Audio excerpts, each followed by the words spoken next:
Celestial. Antes de compartilhar a palavra, queria agradecer a oração dos irmãos.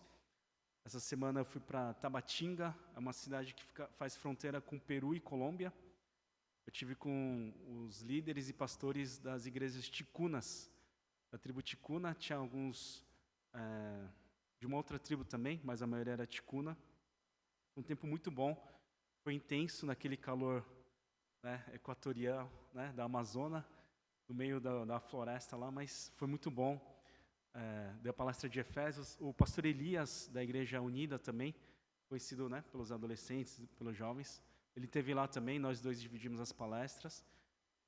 Participaram cerca de 60, 70 líderes e pastores, juntando esposas e as crianças, filhos, tinha mais de 100 pessoas lá, Foi muito bom. Depois, no grupo, eu vou detalhar um pouco mais como é que foi a viagem, no grupo do WhatsApp, tá? Quem não faz parte, quer fazer parte, fala com algum presbítero, algum diácono para entrar, tá bom? Mas lá depois eu vou compartilhar com mais detalhes. Eu queria reforçar o aviso do encontro das áreas ministeriais na semana que vem. Então, é para todos aqueles que estão servindo, ou liderando, ou simplesmente estão servindo. Se quiser participar em alguma área ministerial, você pode vir também. O que a gente vai fazer? A gente vai falar resumidamente sobre a nossa visão, o que a gente busca na igreja, como a nossa igreja local, como povo celestial. Por que a gente existe? Se tem tanta igreja no mundo e em São Paulo, em especial na Liberdade, por que a gente existe? Então, a gente vai compartilhar brevemente e depois a gente vai falar sobre as áreas ministeriais, sobre direcionamentos. Depois cada grupo vai ter uma reunião para fazer alinhamentos para o ano de 2025. Tá? E aí depois dessa reunião a gente vai abrir inscrição para quem quer servir nas áreas ministeriais que estão precisando, como louvor, multimídia, transmissão, recepção e assim por diante, Mas aí quem quiser participar, venham participar, tá bom? Uma coisa que eu amo sobre a Bíblia é como ela é divina e ao mesmo tempo ela é humana. Ela não se priva de acessar o mais profundo sentimento humano. É tão humano que em algumas ocasiões chega a ser visceral. A nossa caminhada espiritual é importante, na nossa caminhada espiritual é importante alcançarmos a maturidade emocional para que possamos atingir uma maturidade espiritual. De novo, na nossa caminhada espiritual, nós temos uma maturidade emocional, ela é importante, ela é sine qua non, para ficar bonito, Ela é sine qua non para que a gente possa atingir uma maturidade espiritual. Muitas vezes, nas igrejas, a gente pensa que para ter uma maturidade espiritual, a gente precisa fazer, a gente precisa saber, a gente precisa conhecer. Tudo isso faz parte, mas a gente tem que ter uma maturidade emocional para que a gente consiga atingir uma maturidade espiritual. E quando eu falo sobre maturidade emocional, eu também estou dizendo sobre tudo aquilo que passa no nosso interior. Sobre como a gente processa as circunstâncias dentro de nós e ao nosso redor. Então, por exemplo, um mesmo evento pode ser processado de maneiras diferentes. O mesmo evento pode ser difícil para uma pessoa e pode ser maravilhoso para uma outra pessoa. Dando um exemplo, eu costumava liderar viagens missionárias, com 20 adolescentes, com 30 pessoas da igreja, com 80 pessoas da igreja, assim. A gente costumava viajar uma semana, 2 semanas, às vezes 1 mês, fazendo missões. E quando terminava a missão, o que ficava assim, o sentimento que ficava era: que alívio, acabou, está todo mundo vivo, chegamos bem, Ninguém se machucou, Ninguém veio a óbito, está todo mundo bem. Era essa, de tão tenso que eu ficava durante a viagem missionária. Mas os integrantes, eles falavam das bênçãos que eles tiveram, como foi divertido, apesar dos perrengues, como foi agradável todo esse tempo. E era o mesmo evento, a gente foi para os mesmos lugares, visitou as mesmas igrejas, fez os mesmos eventos, né, de EBF, de evangelização e tal, mas para mim, eu processei de uma maneira diferente. Por quê? Eu tinha todo aquele peso da responsabilidade de cuidar das pessoas, da integridade física das pessoas, e para que tudo ocorresse, o ministério ocorresse dentro do schedule, né, dentro do planejamento, tudo. Mas eles não, os integrantes simplesmente eram guiados e eles curtiam cada processo, cada momento, até mesmo os momentos de dificuldade. Um outro exemplo é quando os pais estão cuidando de filhos, né? E aí, às vezes, está naquele horário que está cansado porque não conseguiu dormir bem, e aí o filho bagunça e tal, e aí tem que ir lá arrumar de novo, e aí fica preocupado com as contas que tem que pagar e outras coisas, né, do trabalho, e tem que passar o tempo com a criança. Só que, nesse mesmo momento, nesse mesmo evento, a criança está achando maravilhoso, porque mamãe e papai estão brincando com ela, porque está conversando. Às vezes até faz uma baguncinha, né? E aí acha engraçado, né? O jeito que a mamãe reage e tal. É o mesmo evento, mas o jeito que cada um processa é diferente. Pode ser diferente. Independente de como a gente processa cada coisa, o convite que eu quero fazer é da gente não ignorar isso que a gente está passando. Da gente não ignorar as nossas emoções, aquilo que passa dentro de nós. Pelo contrário, a gente submeter esse processo em oração a Deus. Esse é o convite que eu quero fazer aos irmãos hoje. De nós colocarmos a nossa emoção, tudo que a gente processou, né? Quando fala processo, nesse sentido, do que a gente processou, o que a gente entendeu do evento, quais são os valores, né? Quais foram as emoções que isso me acarretou, e colocar isso diante de Deus em oração. Seja pequeno ou seja grande, a gente colocar isso em oração diante de Deus. Aqui a gente leu o Salmo, eu acho que é o mais sombrio de todos os 150 salmos. Salmo 88 é o mais sombrio, é o mais obscuro de todos os salmos. E é dos filhos de Corá, né, dos coraitas. Foi dedicado ao mestre de música, sob Mahalath, para tornar-se humilde, né, ou dedicado ao instrumentista, pela instrução de Emã, o Ezraíta, né? Então, quem escreveu esse salmo foi o Emã, né, cujo nome aparece na inscrição. Provavelmente ela foi a mesma pessoa que é mencionada na história de 1 Reis 4:31, segundo Calvino, né? Na qual Salomão, quando enaltecido por sua sabedoria, ele é comparado a Etã, Emã, Calcol e Darda. Então, quando fala de Salomão, do rei Salomão, o homem mais sábio da face da terra, né, para falar do nível de sabedoria, ele foi equiparado a algumas pessoas. E uma dessas pessoas é Emã, que provavelmente escreveu esse salmo. Então, a gente vê que esse salmo foi escrito por um homem muito sábio, né? Provavelmente foi escrito por um homem muito sábio. E esse salmo, ele foi escrito, né, a gente vê ele derramando o seu coração, ele sendo visceral, né, na expressão do que ele estava passando, de como ele estava processando toda aquela experiência. E isso foi dedicado à música, então isso era cantado e ainda foi colocado, foi inserido no livro de Salmos. Então, alguma coisa a gente tem para aprender com esse salmo tão obscuro, né? Esse salmo que é o mais obscuro de todos os salmos. E ele começa assim: ó Senhor Deus que me salva, a ti clamo dia e noite. A gente não sabe, não tem muitas informações acerca da circunstância do salmista, mas alguns dizem que talvez ele até tivesse lepra, né? Não dá para ter certeza, né? Mas o que a gente consegue enxergar pelo próprio salmo, pelo próprio conteúdo do salmo, é que ele estava numa experiência de quase morte, né? Entre a vida e a morte, ele estava numa experiência de profundo sofrimento. O sofrimento era tão grande, né, que ele comparava isso à morte, né? E ele começa dizendo: ó Senhor, Deus que me salva, a ti clamo dia e noite. Mais uma vez, esse é o convite que eu faço a todos, de clamarmos ao Senhor. Né? Apesar de todo esse sofrimento intenso que ele estava passando, o fato dele clamar ao Senhor, isso conota fé, isso demonstra a fé que ele tem ao Senhor. Ele fala, ó, Yoha, né? Jeová, Deus, né? Que me salva. Ele entende, ele reconhece que Deus é o seu Salvador. E ele clama a Ele persistentemente, dia e noite. Ele clama ao Senhor, em um meio ao sofrimento. Que a minha oração chegue diante de Ti. Inclina os Teus ouvidos ao meu clamor.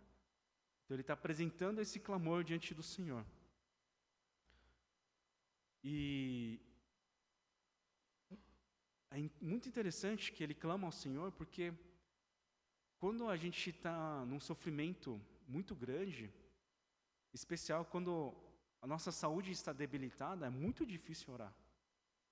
É muito difícil orar. A minha esposa, né? Vou abrir meu coração aqui. Quando ela estava no puerpério, né? A puerpério é no pós-parto, né? Cuidando das crianças, tem toda aquela condição da mulher que ela não se reconhece mais. E, enfim, é muito difícil para a mulher. É uma coisa que eu não ouso dizer que eu consiga compreender. Mas a minha esposa, ela falava, ora comigo, eu não consigo orar. Sabe o que eu respondia? Né? Confessando meu pecado aqui. Falava, ora você, é só orar. Como assim você não consegue orar? É um babaca mesmo, né? Desculpa, estou falando de mim mesmo. Mas só depois a gente parou para pensar e provavelmente a minha esposa ainda ela estava enlutada com o falecimento da minha sogra. Né? Porque o momento da maternidade é um momento que você lembra muito da sua mãe, precisa de ajuda, e não tem ninguém como a mãe que possa ajudar, né? E eu não conseguia compreender isso. Né? E é muito difícil buscar o Senhor nesse momento. É muito difícil processar os sentimentos, porque a gente está, além do sofrimento, a gente está exausto, a gente está cansado, está exaurido. E nesse momento, ele clama ao Senhor, dia e noite. Dia e noite. Tenho sofrido tanto que a minha vida está à beira da sepultura. Imagina a intensidade do sofrimento do salmista.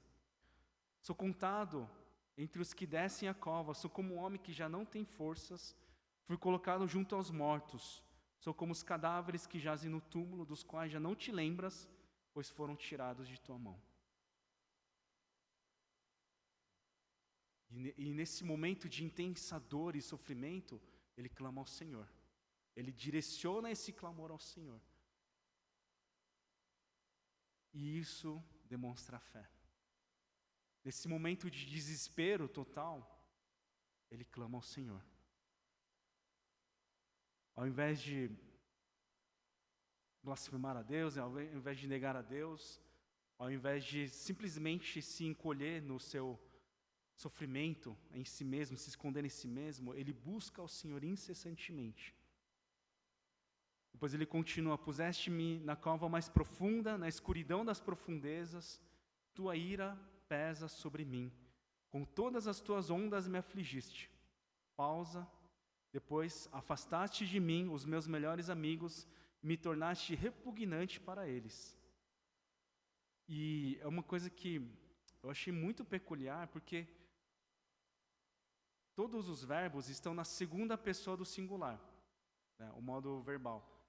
Ele fala assim, puseste-me na cova, tua ira pesa sobre mim, afastaste de mim os meus melhores amigos. Ele está falando com Deus. Então, de alguma maneira, ele está reconhecendo a ação de Deus em tudo que acontece na vida dele.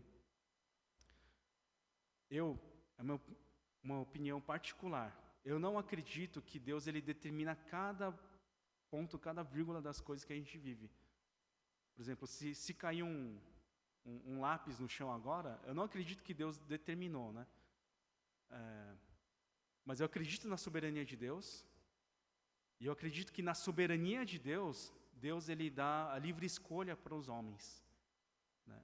Porque senão a gente não teria responsabilidade sobre as nossas ações, né? Então, eu não acredito que Deus ele determina cada detalhezinho da nossa vida, né? Mas é muito interessante porque mesmo em momentos em que a gente está em sofrimento, mesmo em momentos de angústia, de grande frustração, eu, pelo menos na minha vida, eu consigo reconhecer a ação de Deus na minha vida. Tem momentos que, para mim, dentro da minha avaliação, dentro da minha pequenez, não são nada boas para mim, né?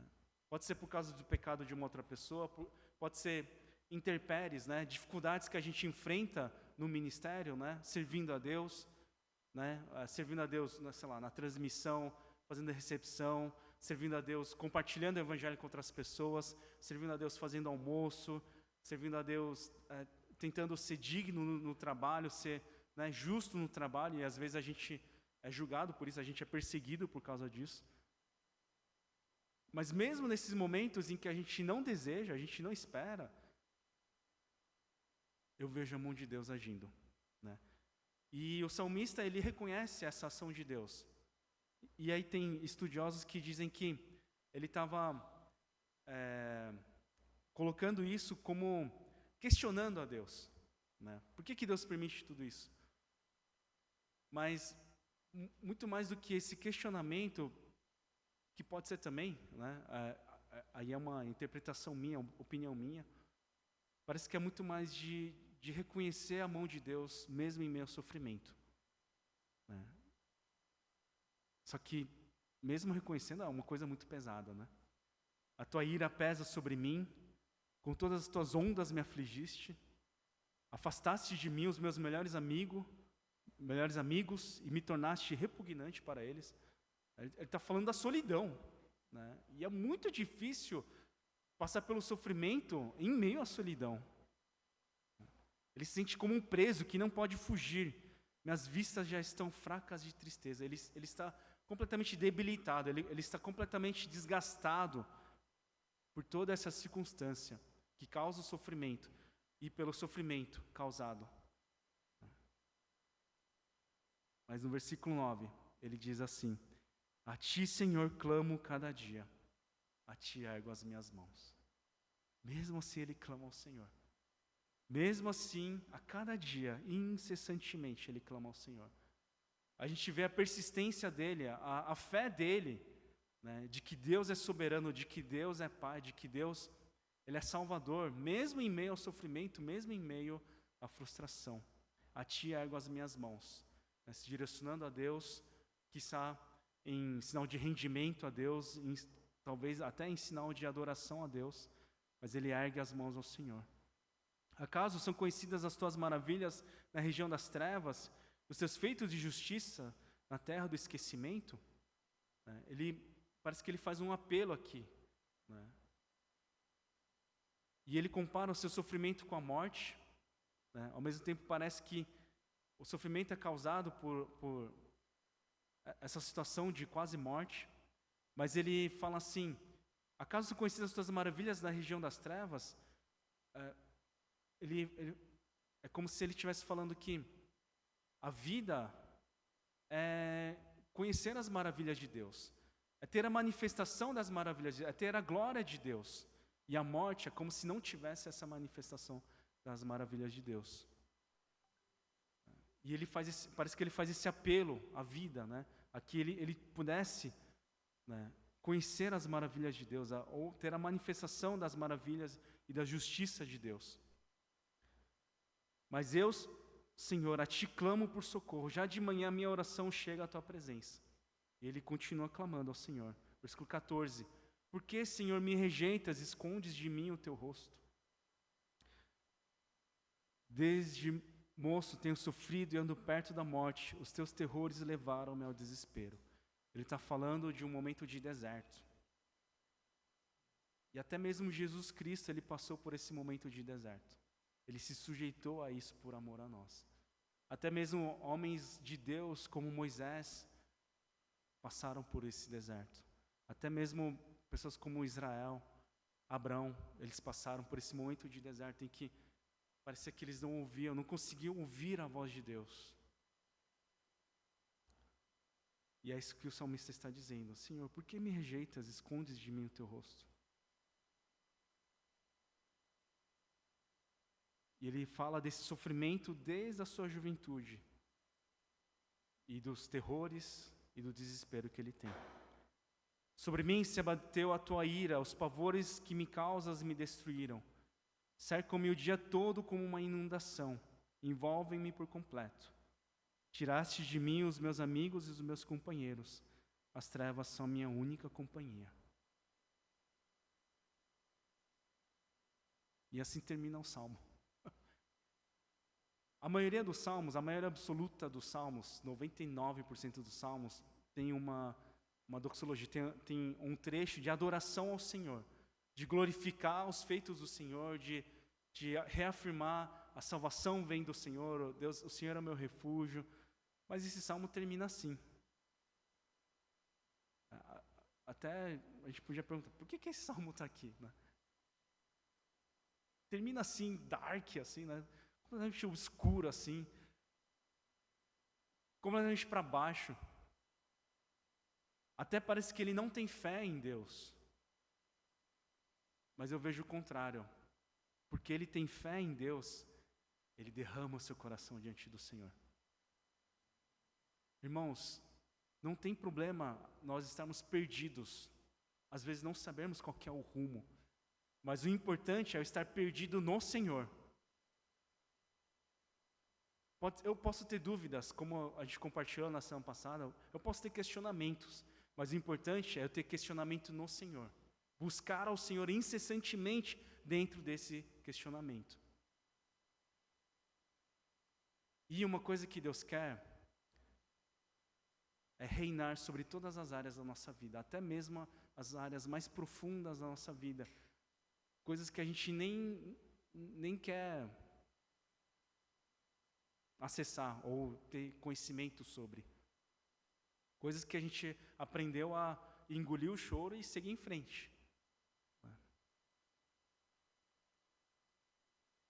Mas para isso a gente precisa se derramar diante do Senhor em oração. E sabe, isso é bom até para os jovens, né? Porque se por um lado, né, a geração mais velha, né, mais experiente, né, dos millennials para cima, né, era tipo, homem não chora, né, engole o choro e segue em frente. Né, os mais jovens talvez, qualquer coisa já se vitimiza, né, qualquer coisa, ai, tá doendo aqui, qualquer coisa já reclama, né. Mas, independente, né, de qual área, de qual grupo você se identifica mais, o se derramar diante de Deus é importante. Você colocar isso diante de Deus. Isso até terapêutico.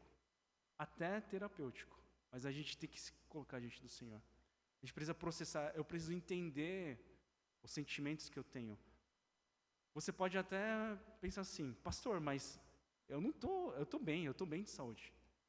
Eu estou bem de saúde, eu não estou mal. Né? Eu consigo pagar as minhas contas, eu tenho um problema aqui ou ali, mas está tudo bem, pastor. Né? Mesmo assim, a gente precisa ter um momento de parar, de meditar no Senhor, de ficar quieto, de quietude diante do Senhor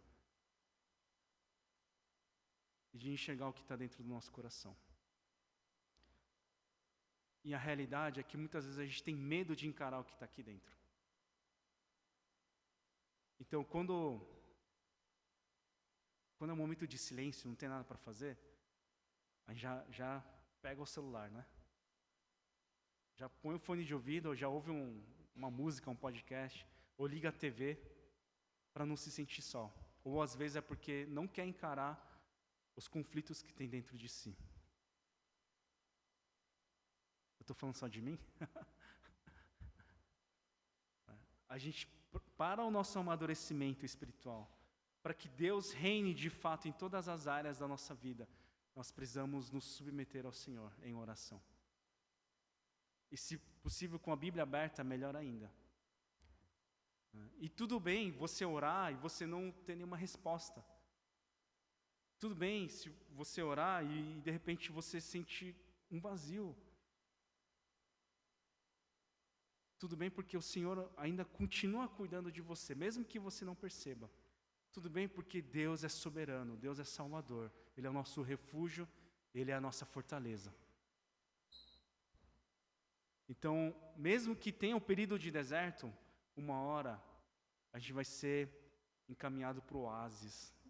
Vai chegar uma hora que a gente vai ser encaminhado para as águas tranquilas, para verdes pastagens de descanso. E quando a gente estava louvando ao Senhor, e aí estava cantando o trecho, eu nunca saberei o preço, né, que Jesus pagou na cruz. Né, quando a gente estava cantando essa canção, eu lembrei de Isaías 53.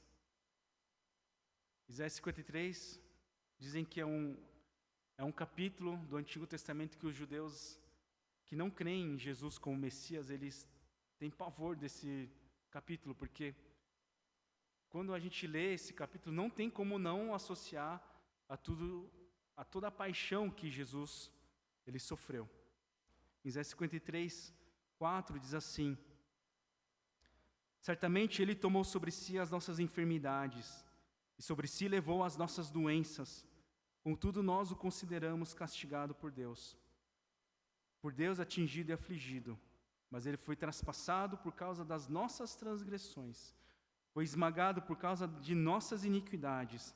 O castigo que nos trouxe paz estava sobre Ele, e pelas suas feridas fomos curados.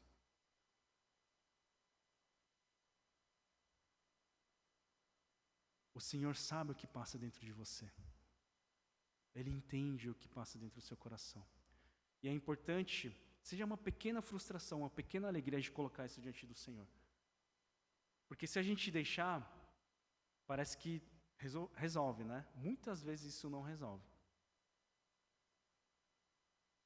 Pelo contrário, acumula, junta com outras frustrações, outras dores, até chegar um ponto que a gente não consegue processar isso. A gente não consegue lidar com isso. E é importante a gente também apresentar as pequenas alegrias diante de Deus, para a gente ter marcos, a gente lembrar, Deus ele está atuando, Deus é bom em todo o tempo, Ele está atuando entre nós, Ele está agindo entre nós. E é bom a gente ter esse marco das ações de Deus, para que a gente possa lembrar, para que isso possa edificar a nossa fé, para que, se possível, eu gosto de tirar foto e anotar também, porque a gente vê, né? Puxa, como Deus usou a vida dessa pessoa, como Deus abençoou naquele tempo, quando a gente saiu, quando teve um rolê do PCMed, né? Pro carrinho de rolemã, né? Os adolescentes foram no carrinho de rolemã ontem, lá no Parque Ipiranga, que foi muito divertido. É importante a gente ter marco, né? Eu até me sinto meio velhinho, sabe aquele velhinho que tira foto de tudo, assim? Para lembrar, justamente para lembrar. E quando a gente apresenta isso diante do Senhor, Ele entende as nossas dores, as nossas frustrações. Ele tomou sobre si as nossas transgressões. Ele acolheu isso. Ele não nos ignorou. Ele não nos desprezou a nós e aos nossos sentimentos. Pelo contrário, Ele tomou sobre si. Ele se fez maldição por nós. E o castigo que nos trouxe paz estava sobre Ele. E pelas suas feridas fomos curados. Irmãos, que nós possamos nos derramar diante do Senhor. Que Deus possa trazer cura a todos nós. Convido a equipe de louvor a vir à frente. Convido vocês a orarem ao Senhor.